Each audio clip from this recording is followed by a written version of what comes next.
laki nito, oh. IKEA.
Grabe, ito na po yung IKEA, oh, home furnishing.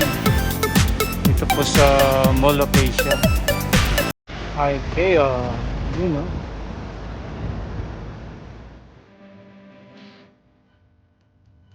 Ganda. Laki. Ito yung pinakamalaking IKEA sa buong bansa. Ito lamang yan sa may Mall of Asia.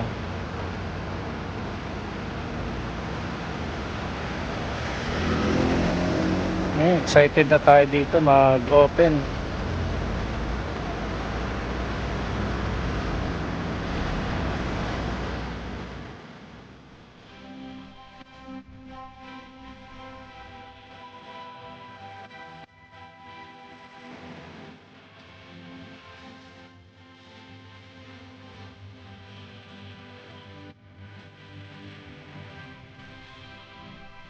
Dito po tayo sa may Mall of Asia. Ito yung Conrad, ano. Tapos ito lang, inabangan din po natin itong IKEA, no, Philippines. So 7th floor daw yan, kasi pinaka showroom daw po ay nasa 3rd floor and 4th floor. And katabi nito nga SMX Convention Center. Excited na tayo dyan. So yung soft opening daw sa November 16, pero yung pinaka grand opening daw po nito nasa December pa. Ayan, no, ang dami din po nabigyan ng patrabaho dito, no. Pero ang priority rito mga taga Pasay, no? Dito sa ginawang IKEA. Laki nito, oh. 7th floor itong building na to.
soft opening niya sa November 16.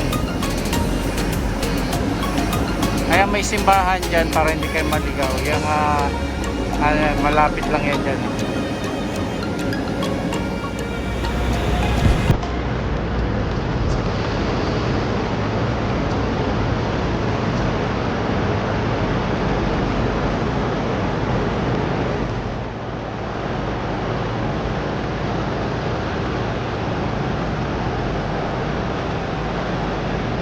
Ito lang po yung SM. Tapos ito po yung IKEA. Matagal na po natin hinihintay na mag-open ito, no? So maganda rin daw po meron ka rito membership card para meron silang mga discount saka mga giveaways. So karamihan yung mga workers na bigyan po, no? Ayan, sa website daw po ng IKEA Philippines, pwede kayo dyan membership card, kumuha ng membership card.